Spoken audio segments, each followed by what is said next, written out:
Okay, so always a nice long title, Experiences with Community Engagement and Digital Tools in County Donegal. And that's where I'm from, which is in the northwest of Ireland. Okay, and this is me, Judith McCarthy. I'm the curator of Donegal County Museum, and I'm one of 3 staff in the museum. So we're a small local museum, or county-wide is what we would call ourselves, operated by the local authority in Donegal. And we do quite a lot of community engagement. So what I'm going to be focusing on in my talk is the community engagement side of it, a little bit about the digital tools that we created as part of a previous MPA project that we worked on. But my colleague who we worked on at the time, who's speaking after me, Joan from Ulster University, will highlight and showcase a little bit more the digital tools that we created. Okay, so the project that I'm going to be talking about is the Cine project, which operated between 2017 and 2020. Again, like a lot of EU projects, it has a long name, Connected Culture and Natural Heritage in a Northern Environment, but none of us ever called it that. It was always the Cine project. And that was a collaborative digital heritage project between 9 partners and 10 associated partners from Norway, Iceland, Ireland, being ourselves in Donegal County Museum, Northern Ireland, who are our partners in Ulster University, and Scotland between 2017 and 2020. And this is us. This is my museum, as I said, in Letterkenny, which is the main town in Donegal in the northwest of Ireland. And the museum is based in an old building that was once a workhouse dating to the 1840s. And we have a new extension built onto the right-hand side of that building. But that's a much nicer photograph of the old building. That's why I always use that. So what was our role in the Cine project? So the output was a best practice for cultural heritage co-production projects. And I've underlined the word co-production there because that's what I'm going to be talking about.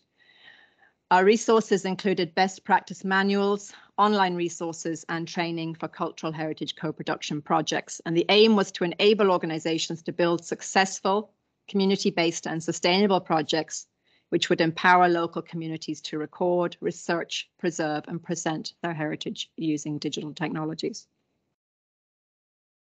So first of all, just a little bit of background. Probably a lot of you in the room here know what co-production is.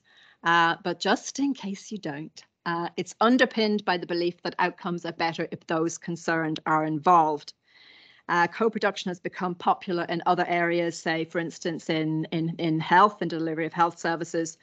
And in Ireland, the Health Service Executive produced the co-production in practice guidance document around recovery and mental health. So it has been operating in other areas and other sectors for a long time.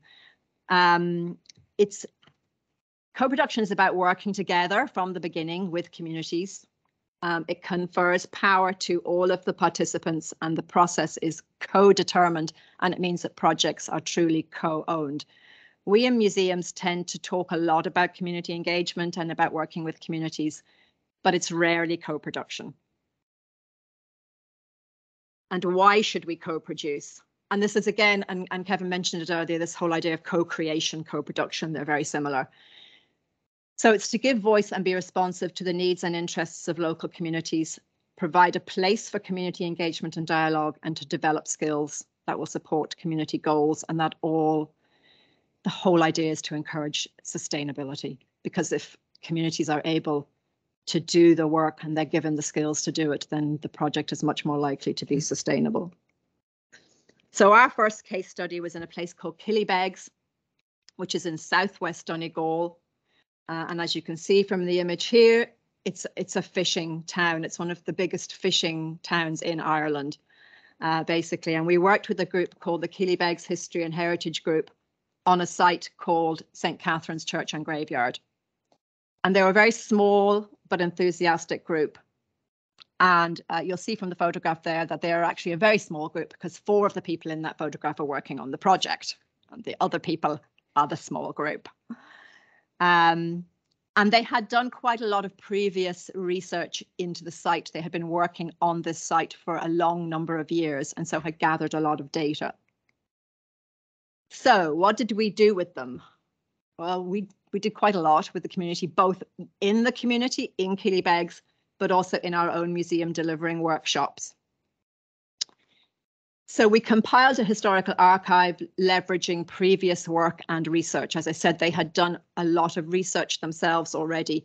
And I was interested in what our previous speaker was saying about whether you should be cleaning the data or, the validity of the data. We didn't do any of that. We just used the data and the research that they had gathered. Because that, again, it's key to co-production, is the assumption that we in the museums are not always the experts. There are people in the communities who know more than us sometimes. So we didn't, in this instance, clean anything. And then what we did was we added new content, photos, models, etc. Say, for instance, we collected data, 360 photospheres and photogrammetry using accessible technology, because, again, it very much needed to be accessible for the people in the communities. I'll never forget one of the first meetings I had with the community. We were on site at St. Catherine's and we were doing this, just taking 360 photos using cameras. And one of the women in the group came up to me and she said, "But I can't do this. I don't have a smartphone." And in her hand was a smartphone. And so, it had to be accessible. It had to be technology that they were able to use and to create easy to understand guides. Otherwise, they weren't going to be able to do the work.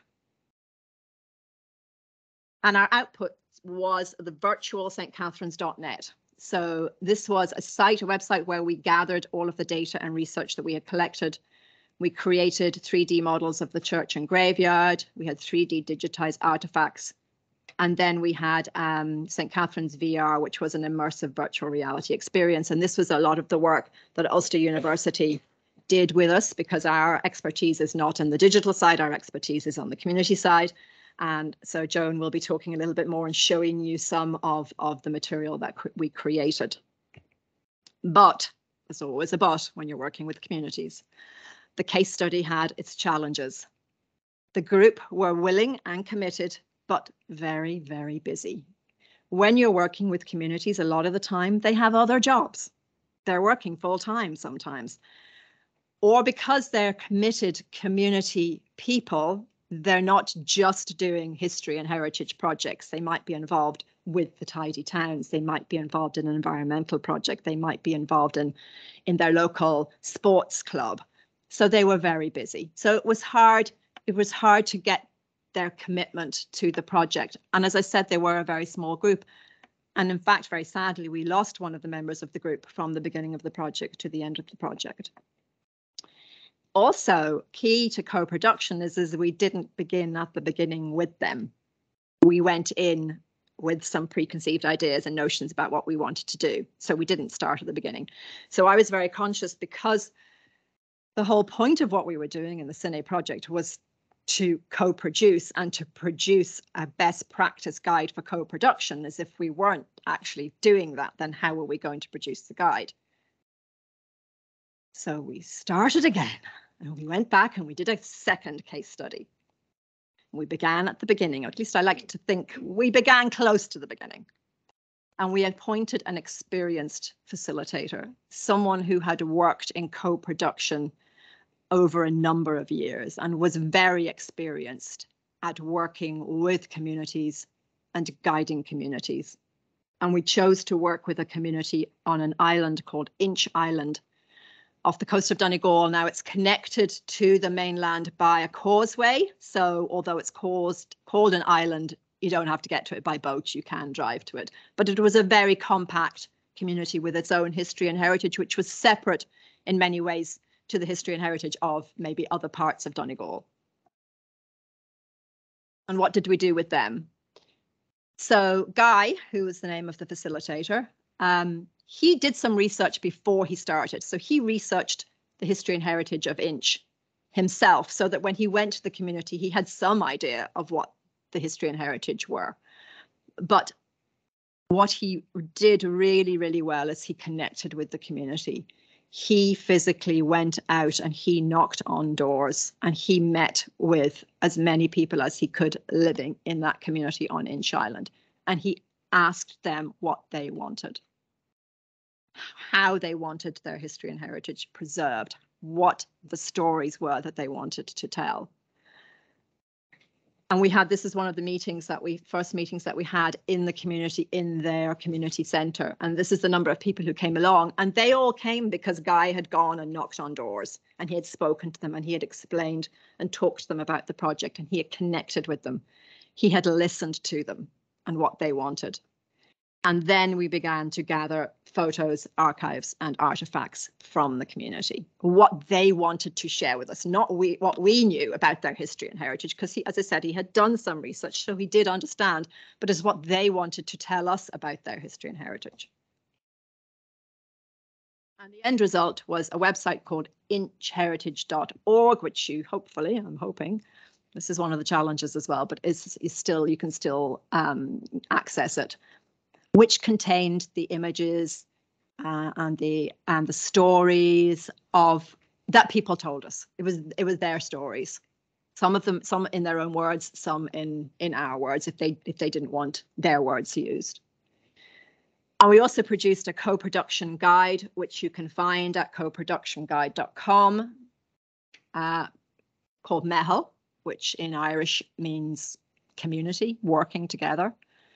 And it's a very practical guide. So again, I'm sure a lot of you already work in this area, but if you don't, or you just want to kind of reread or have a look again at what co-production really means, it's an excellent and very practical guide to co-production. We also then put everything in one place. cinecommunities.org, I think it is where we put everything, all of the guides, all of the manuals, all of the work, all of the VR, everything we created is in this one place. So what did we learn? Because it's all about what you've learned in the project. As I said, work together from the beginning and don't assume that where you're at is the beginning, because usually it isn't the beginning. You do need to have joint visions and goals if you're working with communities. Have some idea of where it is you want to go and what you want to achieve. But do not have any preconceived ideas about the outcome, because invariably you don't get where you thought you were going at the end. It's also very important to manage everybody's expectations, and I don't just mean community expectations, I mean your own expectations as well as the people working with the community. Everyone goes into a project with expectations. Try not to have too many of them, although you need to have those joint visions and goals. Don't have too many expectations. It's very important to trust each other. As I said, one of the things that we in museums tend to find particularly difficult is that idea that we are not always the experts. That is what we've learned to supposedly that we are. But there's a lot of people in the community who, particularly when we're talking about their own history and heritage, who know much more than we do about their own history and heritage. Listen actively. Again, and Guy was very, very good at this, listening to people. It's how you will learn to trust each other and how you will get those stories that are so important, that are so integral to people's history, is by listening to them. Accept that the road will be bumpy and the direction might change. You will start off one way thinking, well, this is where we're going and this is where we're going to end up at the end. You might not. You could end up in a completely different direction. You might end up where you thought you were going, but it might have been a little bit bumpy on the way and you weren't, you didn't exactly get what you wanted. But key to all co-production, really, really key to understanding what co-production is about is that the journey is as important as the end result. It's about the journey that you make with the people. It's about what you learn as you go on the journey with people. It's not always about what you get at the end of it. So although you might not get, and again, I was interested in what the previous speaker was saying, that, that sometimes the data, and I don't even like to call it data, so the stories that you get at the end might not be what you were looking for, but that journey that you've made with those people in their sharing of those stories and the collecting of that information and the collecting of those images and those archives and those artifacts has been very, very important, both for you and for those communities. So it is the journey, not necessarily the end result, that's important. And as we would say in Irish, Gura Míle Maith Agah.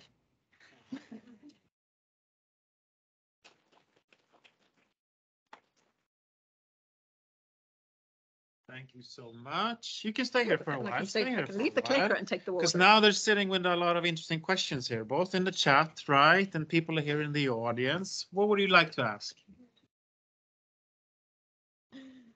Well, I have a backup question. If you were to put yourself in a community member's shoes, yes, what is motivating them? Why do they show up? Why is this important to us? Why do they put all that time into the project, you think?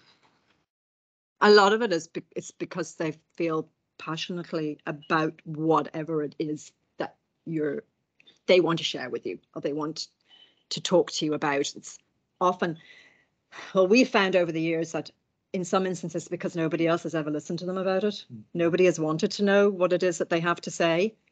It might have been a subject that was difficult to share previously. It might have been a subject matter.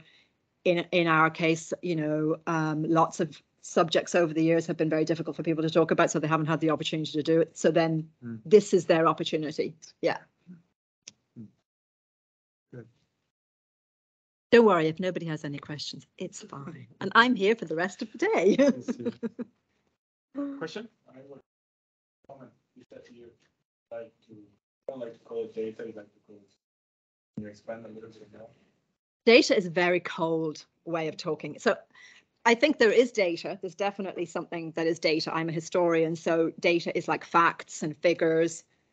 Data in the case of what we might be doing is if we're choosing to monitor climate change on a site, so there is data related to that. But data is just data. Stories are what is around the data. So if in the case of a site where you're monitoring the climate change as it happens, but there are stories around that. So how did people live on that site? How did they, what was it like, 50 years ago, 100 years ago? The data will show you one thing, but the stories will tell you something else. It's giving it flesh. It's putting flesh on the bones of the data. Good, because that was just linking to one of the questions in the chat now, how we're also adding on the topic of climate change on top of what we're doing. And I guess that's making the data and the stories come to life together, right? I think and I was talking about this earlier on, one of the challenges with climate change is it's very data-based and very scientific language. So when you're talking about, when the scientists are talking about climate change, if you ever read anything about climate change, or it's always it's kind of a little bit intimidating. It's a little bit, I don't fully understand that. I know I can see that the weather, and that's not the climate, is changing. I know it's a little bit colder, it's a little bit wetter, but I can't make that connection. I'm just talking about me and most other people, I think, can't make that connection between what they see happening to their sites or their heritage or their land or their, community with this whole climate change. And I think that's where we can come in and we can help to tell that story of what climate change, how it's impacting in a simpler, more easily understandable way, I think. Yes. Good. Last question here then. Do you think heritage could be linked up with Oxfam, the NGO, and their climate work? Are there kind of possibilities for collaborations there? Would that be of any benefit? Or? I think there's always benefit in collaboration, regardless of who it's with. I mean, I don't specifically know, and I'm going to show my ignorance a little bit here, what Oxfam are doing in the area of climate change, but I've no doubt that there are opportunities. There are always opportunities. I'm always open for opportunities. So yes, I would think there is. Everyone's welcome. Yes. Fantastic. Thank you so much. Thank you.